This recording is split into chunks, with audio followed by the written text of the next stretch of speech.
He's the real hero of Marawi. The many times that I was there.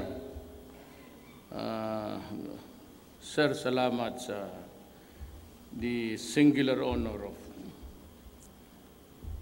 the League of Cities of the Philippines National President Edgardo Pamintuan, LCP National Chairperson Maria Larnia Cayetano,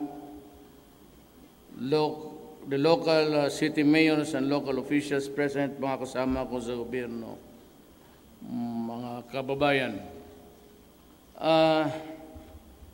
Let me see now. First problem is really development of your places. Hanggang dyan lang muna tayo ngayon. But you can be very sure that whatever was divided, it was divided equally. I saw to it that there was no favoritism in the preparation of the budget. However, the amount, whether big or small, ang order ko talaga is lahat mapagbigyan and no favoritism or larger than the other. And you can see it sa GAA. Makikita naman ninyo. And second is really the law and order of our country. And third, which is really closest to your heart, yung police supervision. Let me start dito sa progress ng ating ekonomiya. It is a very slow start for all of us. Maybe you have increased the GDP by so many points, but it does not really tell the story of how the economy is going on. Not really after everything has settled down.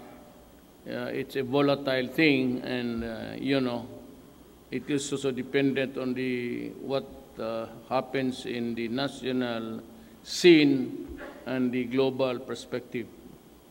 Yeah, you have to, take those into account.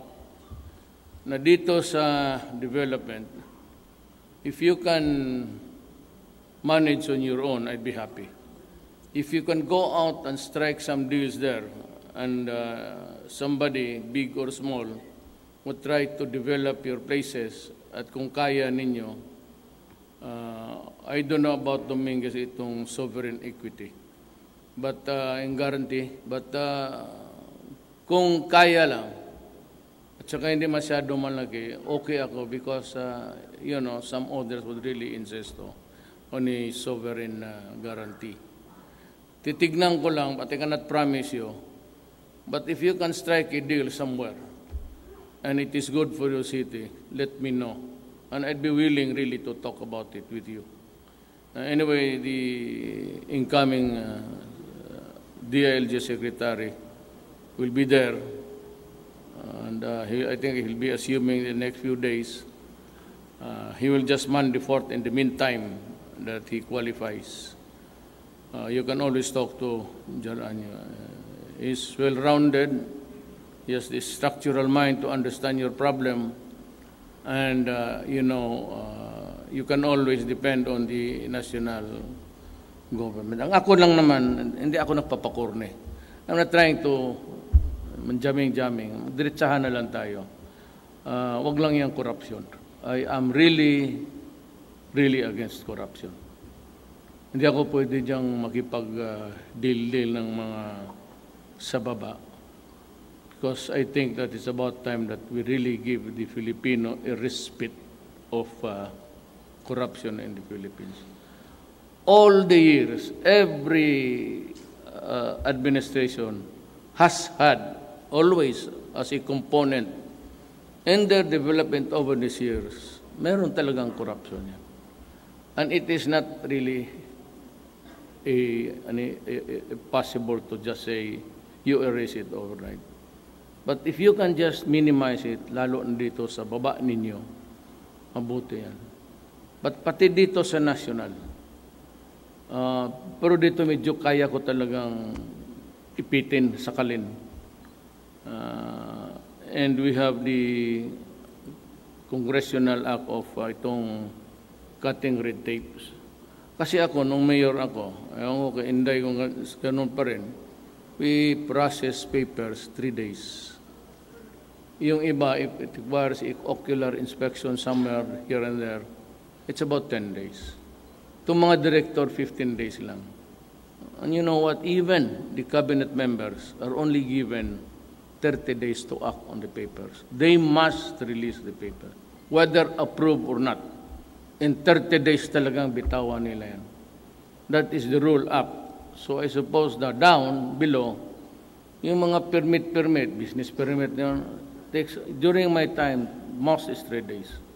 After 3 days, you have to do not release the papers to the applicant.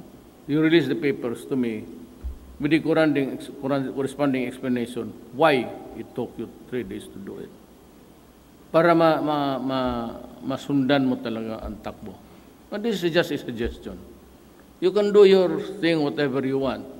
Bahala na kayo. Basta the red tape law, I think only gives you about 30 days for business permits.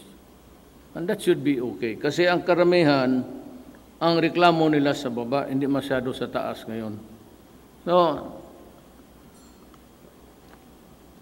may I just you, please, I plead that sabay-sabay na tayo dito na itong sa corruption, medyo i-minimize natin. Or alam mo kung sino, yung mga, lalo na yung mga kontraktor na puro laway lang talaga, iwasan na lang ninyo, walang mangyari. Sa totoo lang, yung kaibigan magdala-dala ng papel, alam man ninyo pag ano pa lang, you would know the personalities of your city, of your town, kung sino yung negosyo na yumaman, lumaki, pero laway lahat. Sa totoo lang, gusto ko lang sabihin, kung ibigay mo lang naman sa iba, di iyo na. Bakit ibigay sa mga mas maraming tao, mas maraming chat-chat? But if you can minimize it, try to minimize it. You know the persons who go around, tapos the classical really is, pag naipabili nila yan, kikita sila, or they are into kabal or kahots, itong mga maghahanap ng bidding, and yet they compete, they are there, kunwari, tapos ibagsak nila, maghingi pa sila doon sa nanalo. So yun ano, kaya yung mga projects talagang of no quality at all. Yan tinatawag na sa probinsya o sa syudad, yung parang nilipstick mo lang yung daan. After a few days, wala na yung espalto, wala na, because of corruption. Some survive the mayorship doing it. I do not know of a particular person.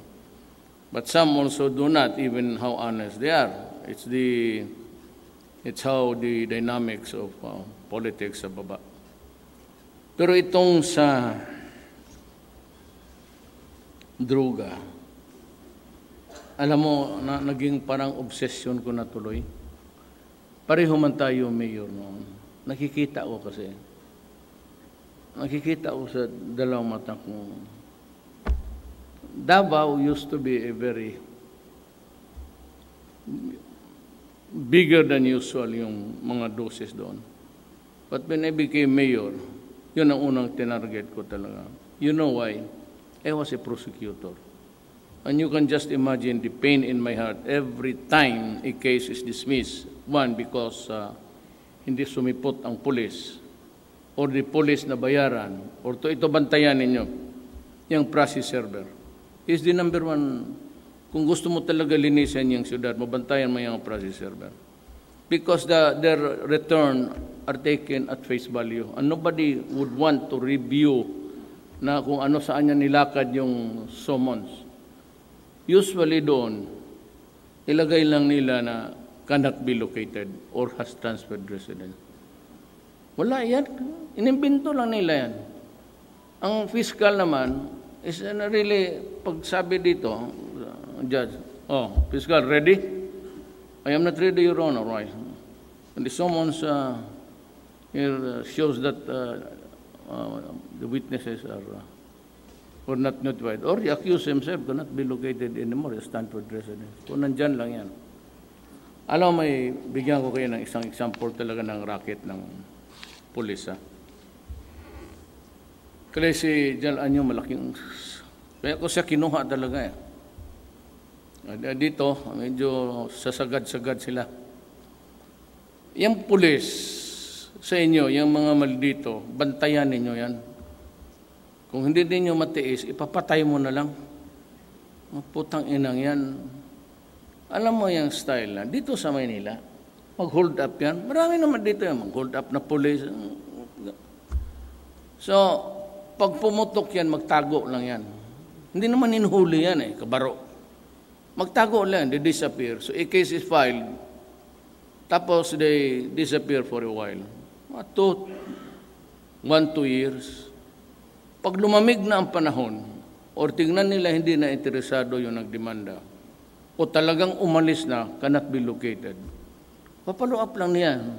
Then suddenly, they will appear in court with the counsel and say, Your Honor, we are here to face the trial of this case against my client because we are, as a matter of fact, we believe that we are innocent of the charges. Magdadrama na yan. Then pagsabi, fiscal, are you ready for today's trial? Tingnan yan. O minsan naman yung processor will bayaran. Yung ulol na, yung matatanda na yan sila, yung mga outcast na sa police, yung nadga sa summons pati warrant. Yun, tingnan mo yan. Either nabayaran yan at tilagay nila cannot be located or has transferred residence.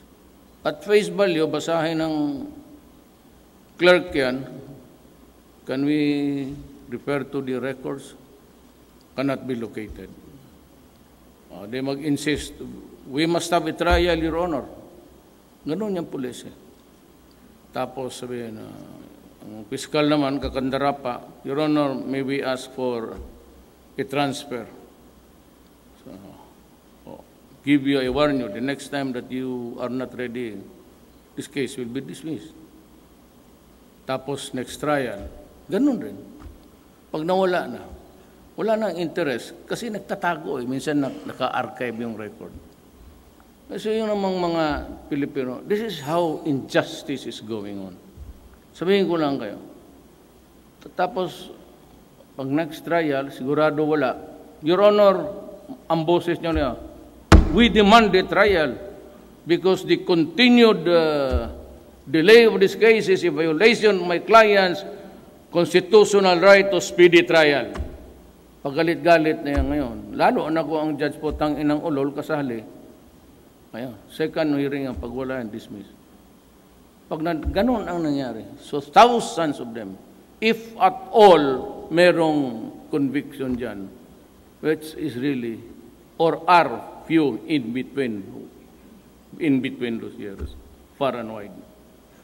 Pati yung judge dito, may isang judge dito na almost 900, may isa pang isang prosecutor. Wala lang mang conviction isa. So, nagsulat ako dyan sa, sa Supreme Court. Anong klase itong mga huwis na itong corrupt talaga to? Walang, and that contributes to the impunity. Sabihin lang impunity of killing. Ako, what about impunity of the criminals? Mabutit na lang ako. At least kung na-aresto at pinamatay, kriminal. Itong dito, they're perpetuating the impunity of criminal. Lugi talaga ang Pilipino dyan. Kaya ako nang babastos. You know, I am not really that kind of person. Pero because of the exasperation and the attitude ng, alam mo, ang human rights, magsabi yan sila, ito yung human rights na namatay. 10,000, 15,000, 20,000, lagyan mo na 100,000. Walang ginawa kung kunin yung listahan kung sino yung namatay. Tapos yan, extrajudicial killing. Pagdating dito ng mga ugok, lalo na itong mga puti, talagang walang silbi sa buhay ang mga yawa na yan. Sabi na, you know, Duterte, it is a social problem. It is a social impact. It is a health issue. O kung social issue, health issue, titingnan mo ang likod. If we are really a journalist of you, worth your... Tignan mo bakit naging social issue. How did it started? What started it? When was it taking place? Bakit nagkaganon? Di ba kita nila pro-druga? How many people were contaminated? How many people are into it? How many people are sick? Yan ang tama. Kaya kung magpunta ka lang dito, tapos kunin mo extrajudicial figure number, hindi ko pa siguro kung tama ba yan o hindi. Kasi ngayon matagal na ako nagbitaw. I ordered the PDEA to operate only to the exclusion of all law enforcers, pati NBIs. Kung umalis kayo dyan. O tapos pala nga, sige pa rin ang patayan, sige pa rin ang... But look at the consequences. If you ask me, is it succeeding? Is PDEA qualified? Yes, of course. But is it capable of enforcing the law with 2,000 agents? I'll tell you, of course not. Whether it has really improved the situation or not, we will know. I have not asked anybody. But you are, nandyan kayo, you are sure of tumaas ba yung mga rape dyan? Wala namang ibang gawin yan, magnakaw. Because, to my chagrin, itong ulol na, be careful about America. Not really government, State Department. There are completing multiracials dyan. May mga empleyado na Latino, may empleyado na Chinese, may empleyado na it's a migrants hellhole. Kaya tapos kanya-kanya yan silang, to just illustrate to you. I do not think if you remember that black doctor brought by Calamard, and he had the goal to go in public before TV and said that, no, ang droga does not harm. It is not something which is permanent. Biro mo sa... Gusto kong sampalin eh. Sa totoo kong makita ko yung masampal ko siguro sa totoo. Saan yung aid ko? Meron ba?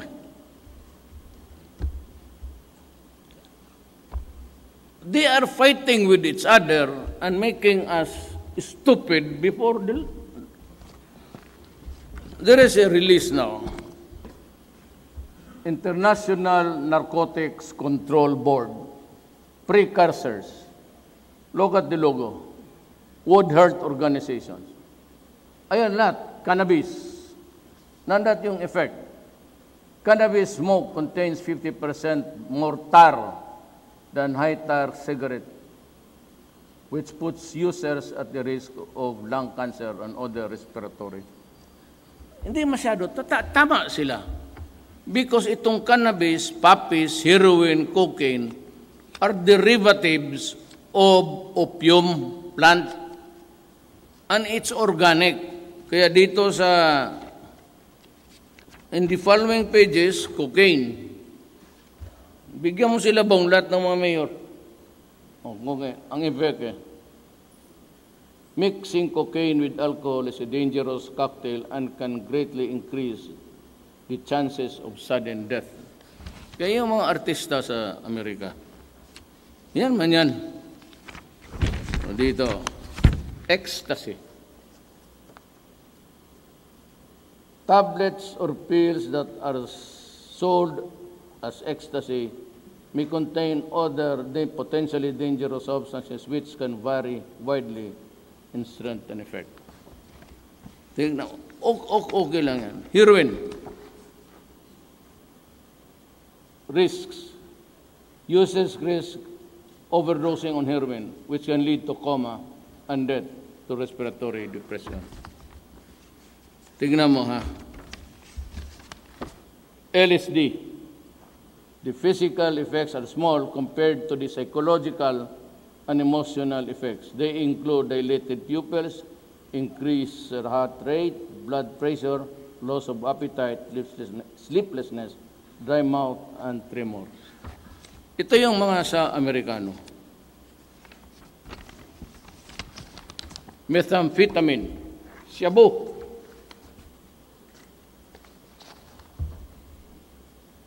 Effects. Methamphetamine use sometimes triggers aggressive, violent, and bizarre behavior among users. Because among itong mga it is only shabu who is a deadly mixed chemicals. It is not organic.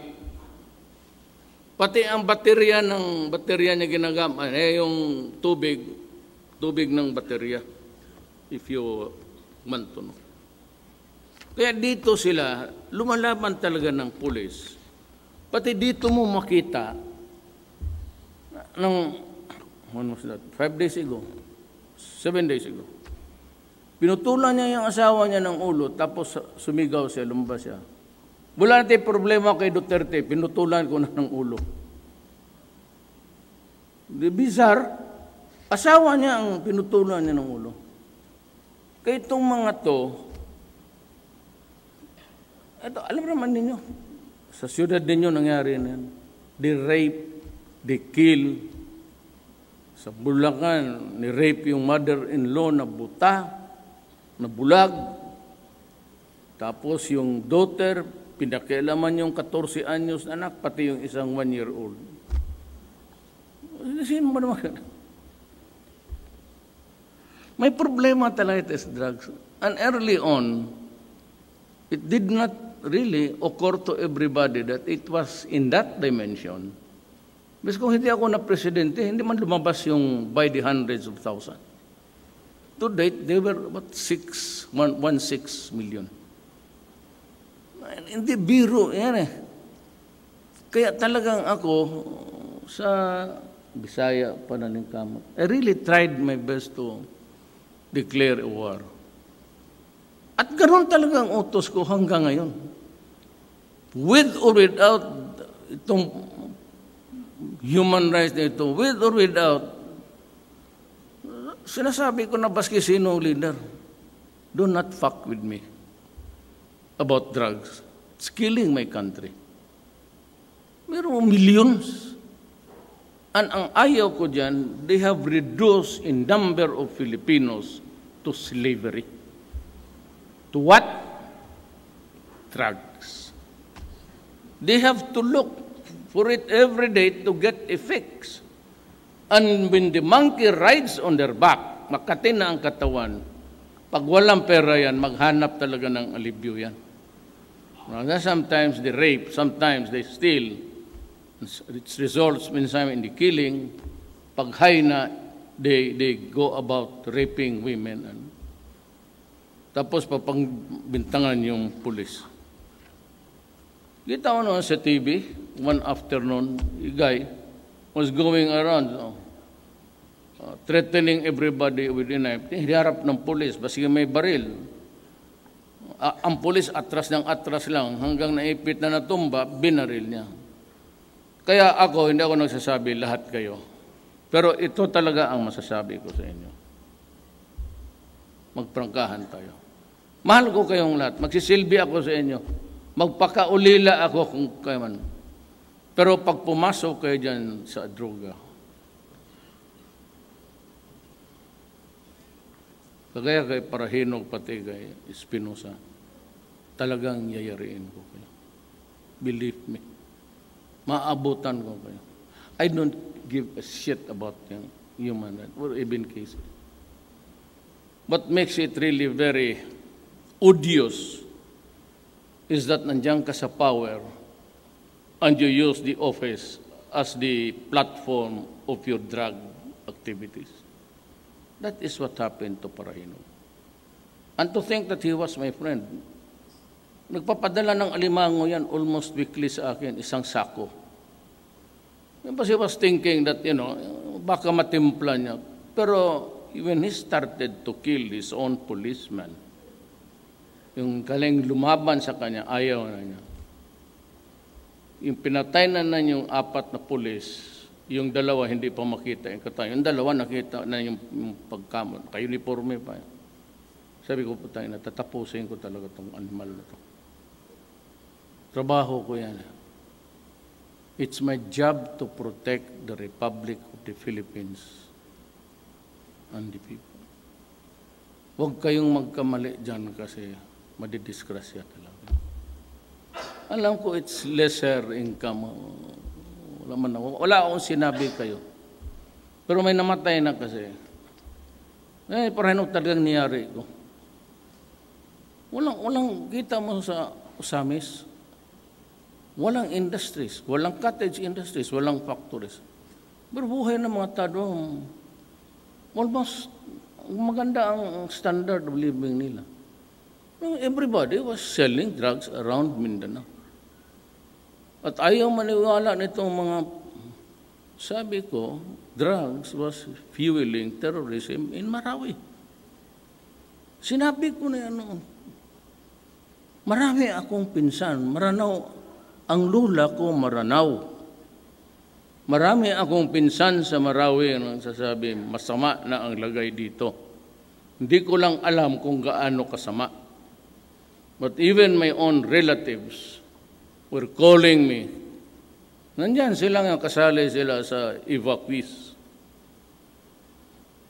Sila nagsabi na talagang masama na. And so, baski saan ka magpunta, talagang ganito yan eh. I will not take much of your time. When I was mayor, hindi man ako nangiyabang ng syudad. Go to Davao. Yan lang ang ano ko rin. Alam mo rin, in my own small way, na talagang na crank ko, Davao.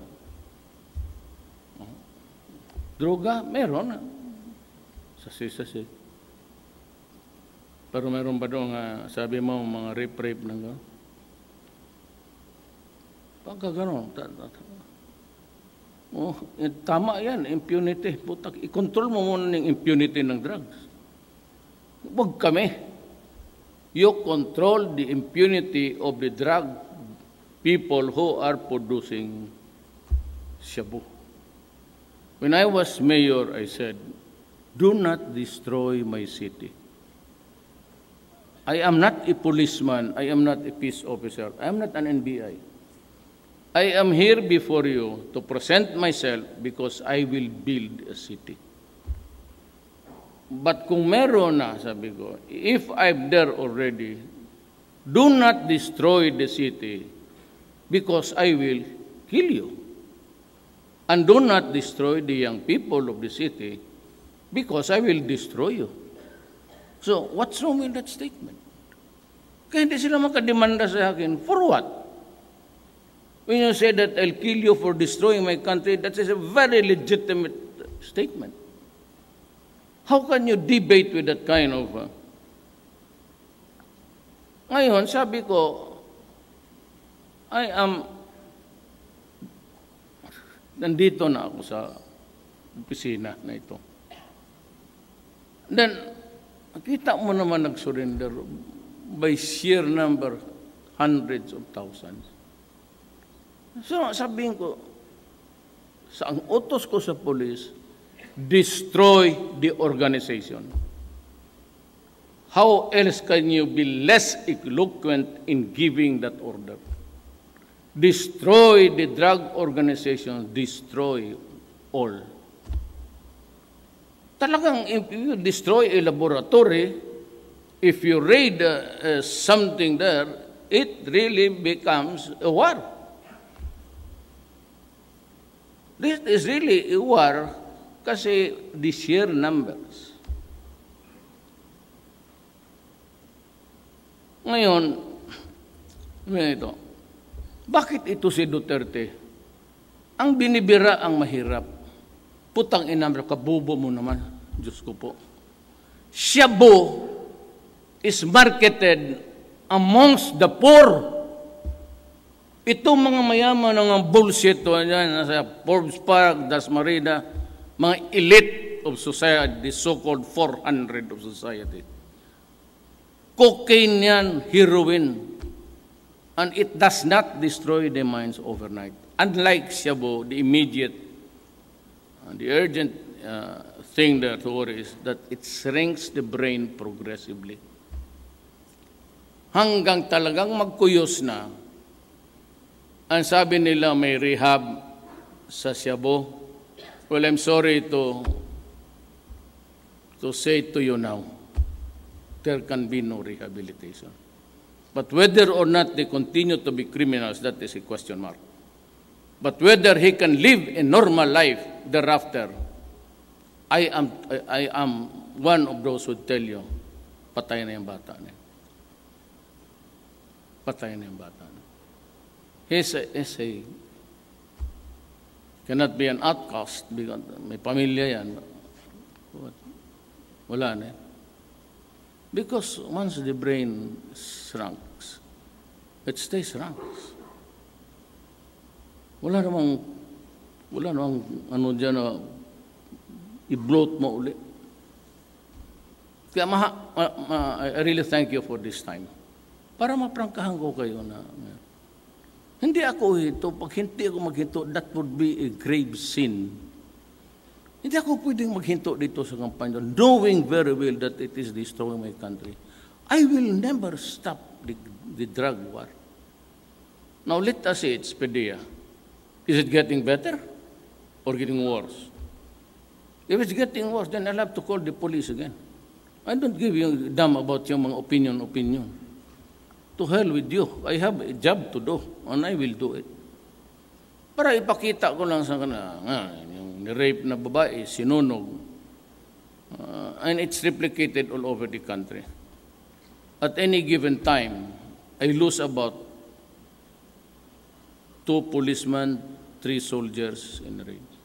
Sa Mindanao kasi pag mag-raid, lalo na sa Marawi, prangka-prangka tayo, hindi pwede mag-raid ang pulis. They do not have the firepower and everything. Pag mag-raid yan, just like what happened in Lano, kita mo unang namatay, mga Marines.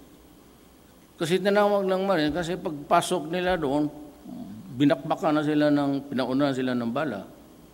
So the only unit there na may mga is the military. So the Marines went in doon sa Mapandi. I just came from there to celebrate their heroism. Kaya doon, ang namamatay, maraming namatay. Ang maraming namatay sa akin doon, yung sundalo ko. Police, lesser. Kasi hindi man mag-breach ang police. They do not do the breaching. It's the military. Otherwise, walang mangyari. So, there's still time actually.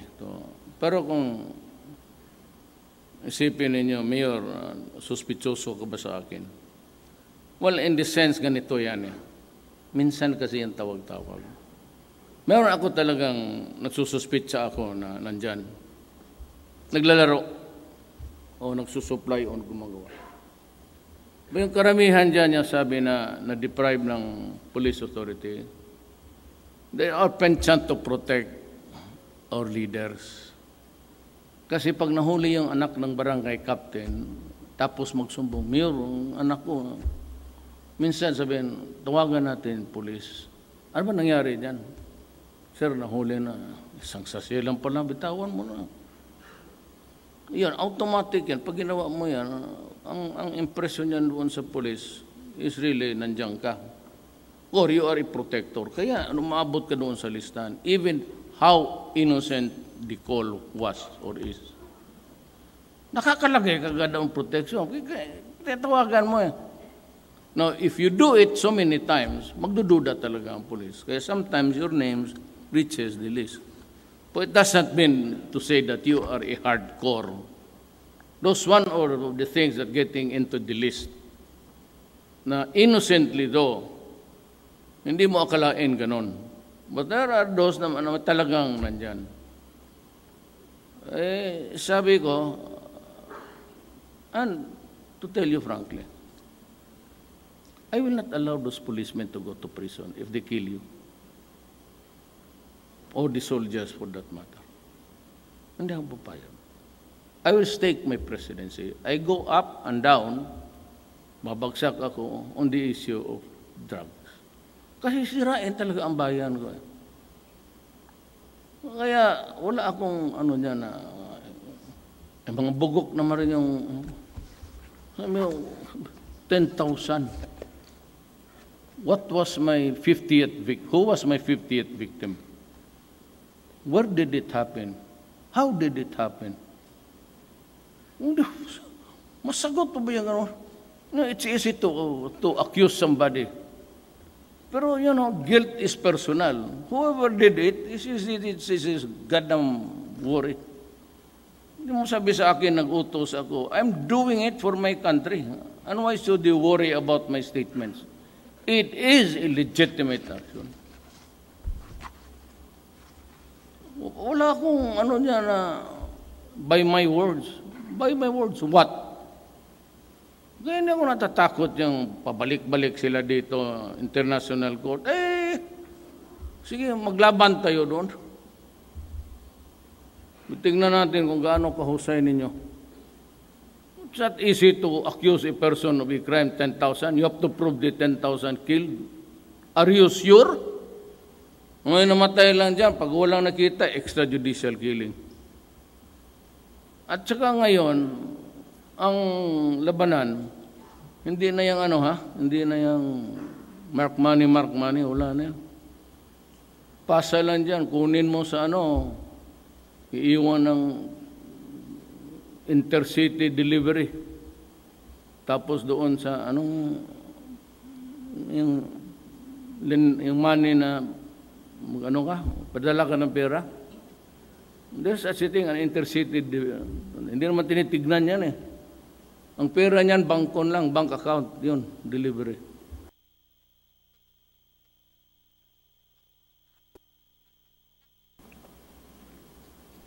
The only way is really, hiritan mo yung matataas. Hiritan mo yung mataas. Wala akong dyan sa Osamis. Mula nang tumatakbo doon, tumatakbo ka, patayin ka. Pulis ka, magsupla ka, patayin ka. Tapos may mga mansion kayo, ang wallpaper, 500 pesos denomination. Pakalood mo naman po tayo. Dapat ka talagang patayin kung gano'n. Totoo lang. It will be the same campaign. Hindi na ako pwedeng atras dyan. It's too late. Pag hindi ko nga na-control ito, I might as well go down. Sabi ko nga sa military, nung nagkaprangkahan kami, you oust me, you what? Kudita kayo? Or what? Tell me. If I do not measure up to the expectations to your standard, tell me and I will step down. Pero ako personally, it's not dependent on any, ako mismo ang bantay.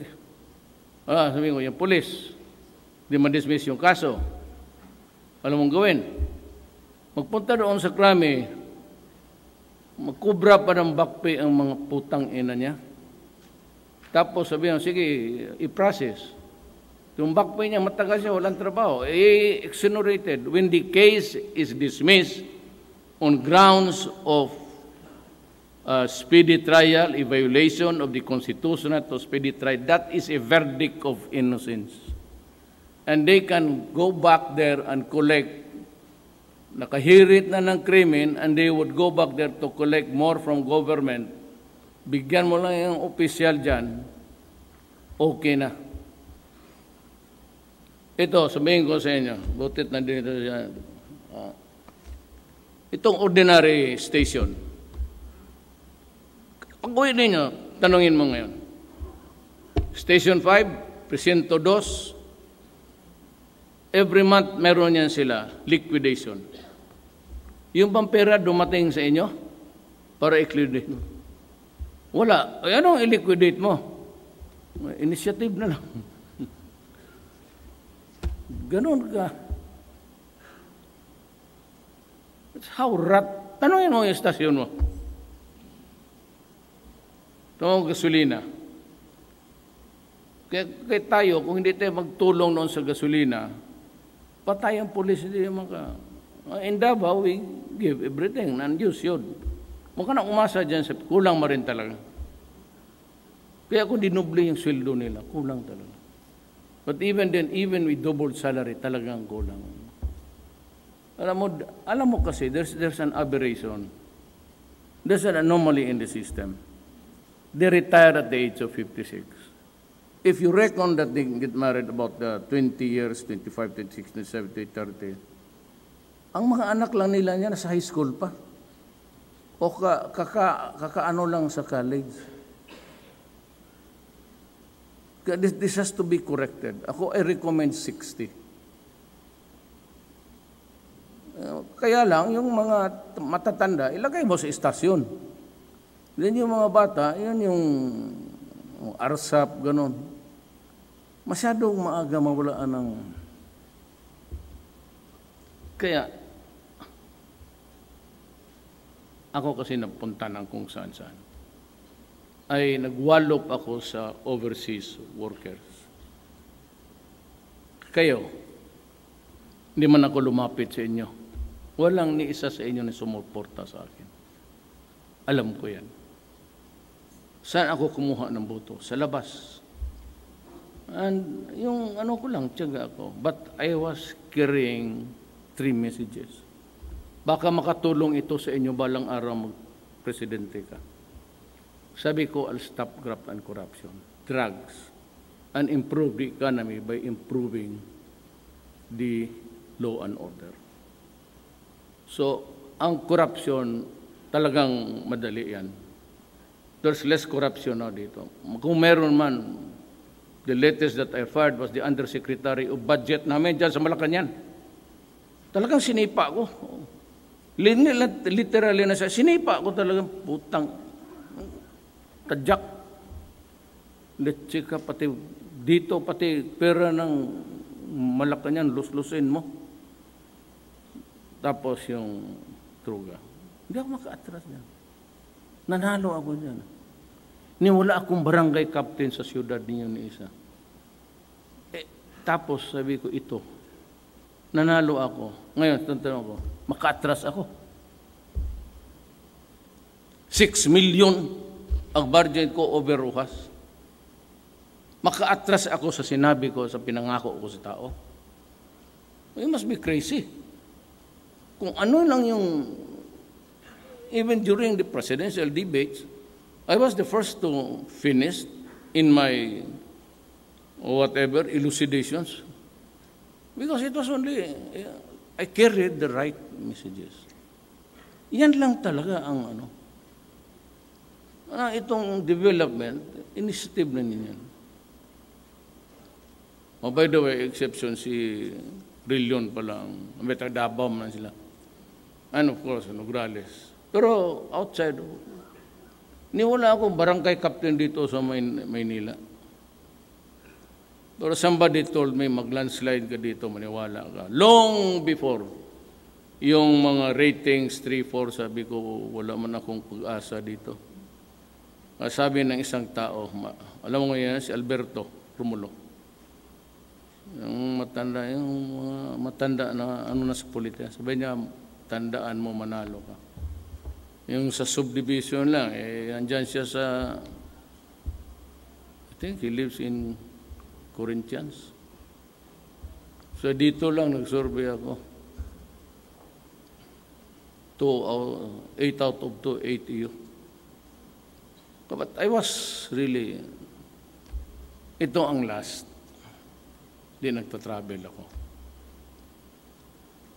It's not rare that you find an OFW landing in the front pages of our national broadsheets na nahulog, nagkasakit, binugbog,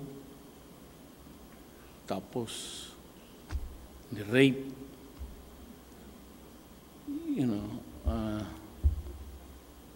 ang pamilya kasi, kapwa natin pamilya Pilipino, pag nag-alis ang nanay, nagtrabaho, this family becomes dysfunctional. Pag nag-alis ang tatay sa Kuwait, ang nanay sa Qatar, the family is no longer there. Iiwanan yung mga anak sa lola, lolo, sa mga kapatid. Yan ang masakit, ang social impact. Second,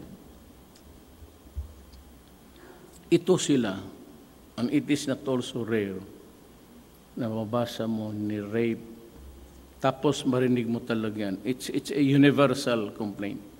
Halos lahat.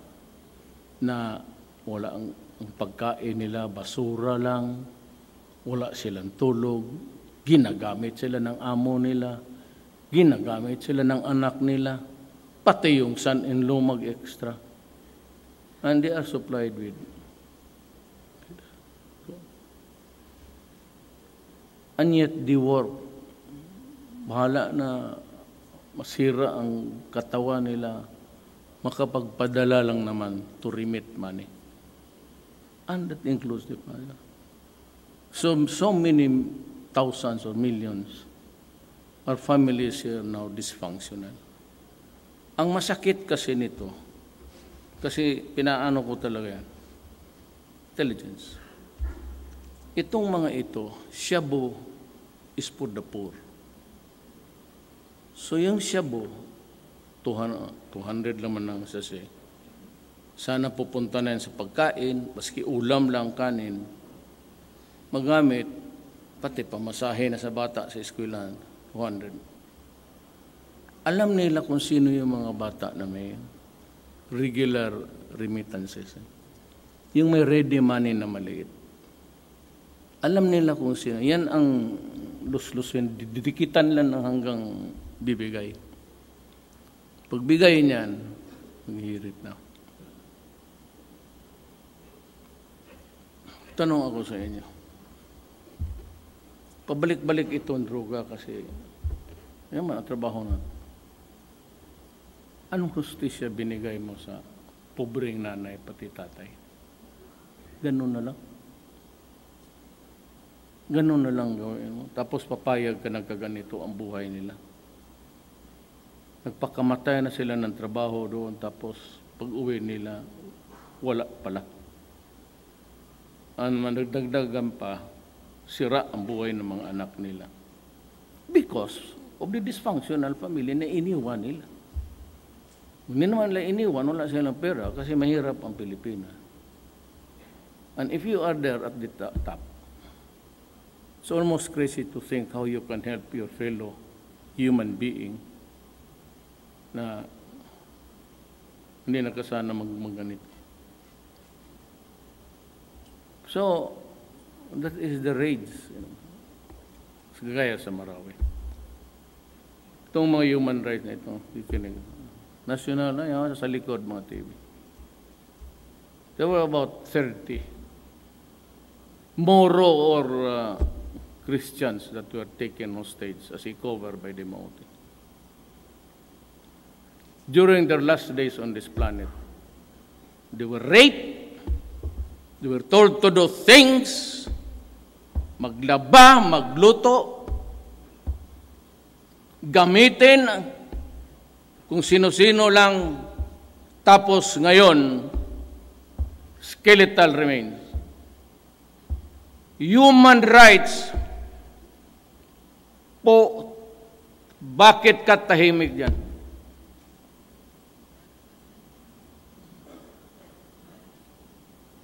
Kaya ito si Gascon, tangina kung nakita kita, let's ka. Better avoid my way cross path. Putang ina mo, sampalin talaga kita. Totoo lang. Hindi ko malaman kung bakla ka o either masipa kita o hindi mo na madimanda. Sige daw, be.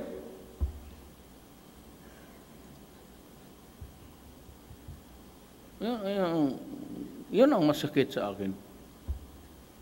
Kung kami dito, you don't even bother to find out kung sino ang namatay, bakit namatay. Bakit ka na mapapatay kung wala kang kasalanan? Aggressive, may baril talaga. Sinasabi ko na sa inyo, ayaw ninyo maniwala. Kasi itong most of all, the lethal, virulent one is shabu. Ako mismo, mayor ako, nakikita ko. Umiikot ako noon. Kilala man ninyo ako. I go out and observe what's happening. Bakit ako maghanap ng gulo? Why would I kill people for... Ano ako, Meksikano? You know, my friend, I kill people for money. But since you are my friend, I'll kill you for nothing. Son of... Yan ang consumption ko. But if you really want, pumunta lang kayo kay Secretary Anyo, kay General ko. General ito noon sa yung Chief of Police na Davao noon. Lahat yan sila dumaan ang Chief of Police. Mabait siya. Di ko usapin niyo, then look into the records. Then find out why napasok yung... And I'd be fair. And I will restore your police authority. Pero ito, walang takutan to, ha? Hindi ako natakot. Because you can do it to me as I can do it to you. Putang inheritan talaga kita. If I cannot get you near, I'll get you far. Wala tayong lukuhan dito. Kasi puro elected tayo. I have less control over you. But do not commit a crime as heinous as drug, killing people innocently. Hindi ko talaga matanggap yan. Hindi ko matanggap. Honestly. Galit kayo sa akin, okay na lang. Total, wala naman rin ako. The reason why maybe I'm not so interested about yung pupunta-punta sa sudar niya, wala naman ako. Tapos na ako. All I want to do is just to work and work and work for the Filipino. Kasali na kayo dyan. Magtatrabaho talaga. Magpakamatay ako ng trabaho para sa inyo. Yung naman, huwag ninyong sirain ang bayan ninyo. Kasi marami dito na ayaw talaga. Mga pulis, hindi pulis, durugista eh. Pulis nga ang nagpapatay ng pulis eh. Alang-alang ako pa. Yung mga ninja, may patong sa ulo yan, mga putang inang yan. Walang takers. Kasi may pera eh. Magkano ba offer na Duterte? 2 million? Oh, sige. 10 million kami sa ulo niya. Ako pa natuloy na alanganin ditong litseng ito. Pero pag mag-abot tayo, and by the way, mag-abogado tayo. For those people na sabi na pinapatay ko yung mahirap. Tigli kayo subtondo. Hindi ko naman sinabing mahirap ang mga tao dyan. More or less talagang sabi ka, poverty abounds.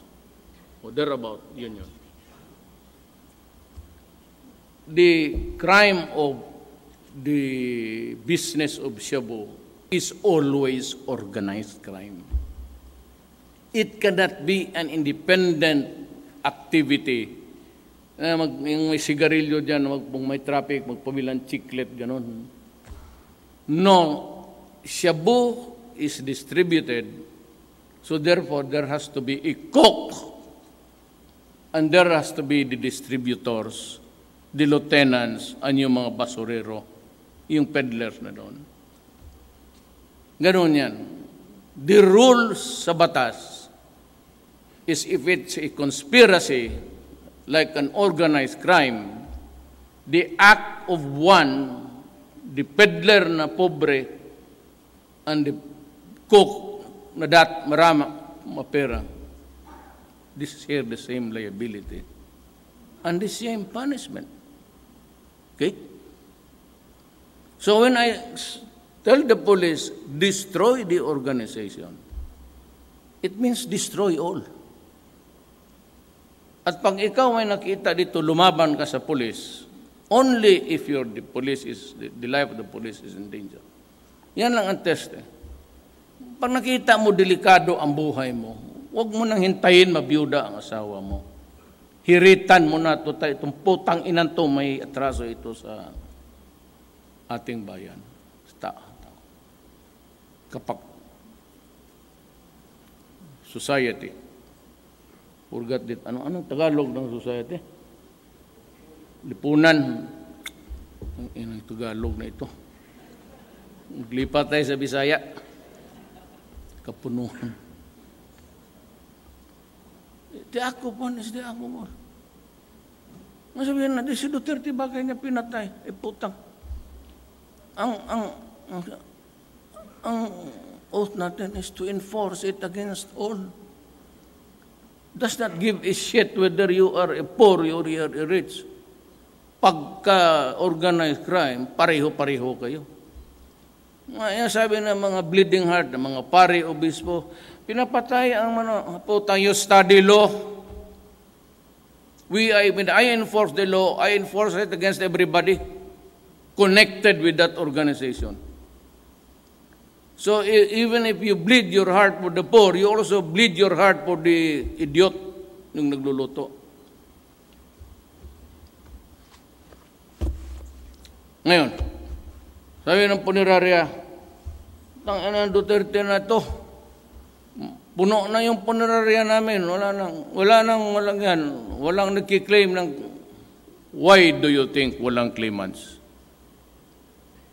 Sige nga, bakit na puno yung punerarya nila, tapos sige reklamo, wala nang malagyan kasi walang nagkiklaim? Bakit walang nagkiklaim?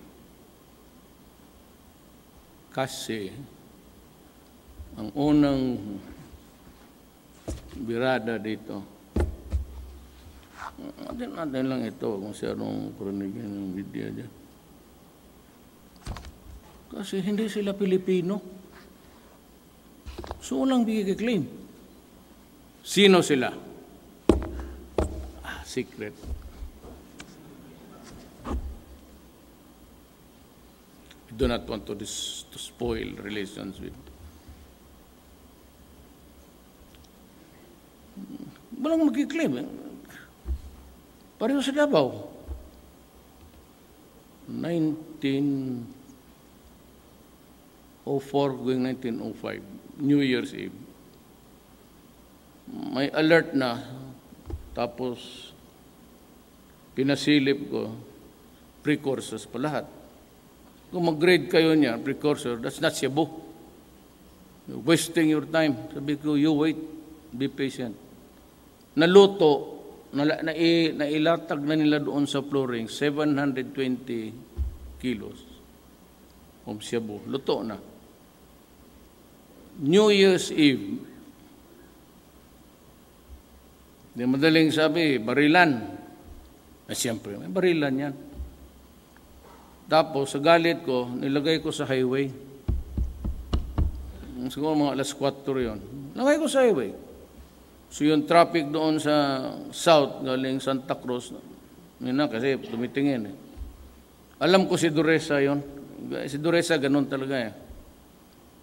Ma'am, dito na yung 6 na patay, display ni Duterte dyan sa highway. Traffic, pati malangaw. Tawag si, buhay pa naman yan si ma'am. O Rodney, bakit ka dyan ng patay? Hayaan mo yan ma'am. Para matuto itong mga putang hindi na. Since then, wala na kami. Wala na kami problema sa luto-luto. Tapos, kinamagahan, may namagdating kasi kunin yung patay. Sabi ko, where's the passport? So, wala papers. Wala may ipakita. Kasi ang passport nandito sa akin. Ano yung passport? Wala. Ano? Tapos, pagkahapon, can we cremate? Baski yung ashes. Gana. No passport, no cremation. Alam mo, totoo lang. Yung anak ko, mayor yan. Yung mga patayang binigay ko doon sa Davao Medical Foundation, School of Medicine doon. Kasi I remember, sige sila hingi ng patay, walang magpabili. Alam mo, Pilipino, baski gaano kahirap. Sabihin pagbili mo yung katawan tapos praktisan.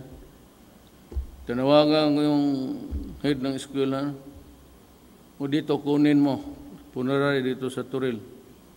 Preskong-presko ito. Ang sugat dito sa ulo lang. Isang butas yan. Praktisan ninyo yung pati bayag niya, mga putang inang yan. Ngayon dyan. Kung anak mo mag-aral lang medicine sa Davao, maabutan pa niya yung ulo na yan. Kasi man dito, media. Bakit kayo sige na maraming patay na umaapaw na doon sa punerarya? Walang kumukuha. Hindi naman yung Pilipino. Sino? Mga taga-Somalia siguro. Ganito, I'm just trying to, I'm not delivering a speech actually. I'm having a dialogue with you para magkaintindihan tayo. Please avoid it. Please avoid it. I really do not want to do anything violent. Yeah, let's just stick with our oath of office. At protect, kung kayo ang napasubo, if kayo ang nakapatay ng, kayo ang, I'll be there. Huwag kayong mag-alaala. Ako ang may hawak ng alas dito. Ako ang may hawak ng alas. Walang iba. Hindi ang Supreme Court, wala yan. Congress, wala yan. Human rights, wala yan. Trabaho lang kayo. Ako ang bahala. Prosecution? O sige, demanda kayo. Demanda. Ombudsman, demanda. O sige. Sir, batuhan mo ako, sir. Demanda. Tanong kita. Ano yan? Sir, dahil ng pag-grade namin, o meron kaming ginawa. O project na yung harassment. Sige lang. Sige lang. Trial, sige lang. Baski magkuha ka ng bobo na abogado, hindi pa masar ng base. Sige. Trial.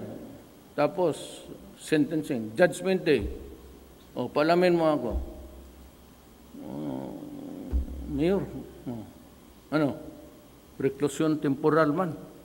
Putang ina. Totoo ka? Ano nga yung pangalan mo? Tawag ko siya. You prepare absolute pardon. Restored to full political and civil rights. Di tapos ang istorya.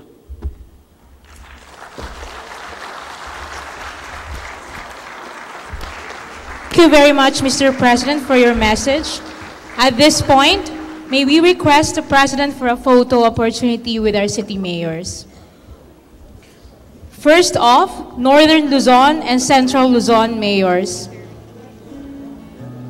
Para sa pagbabago,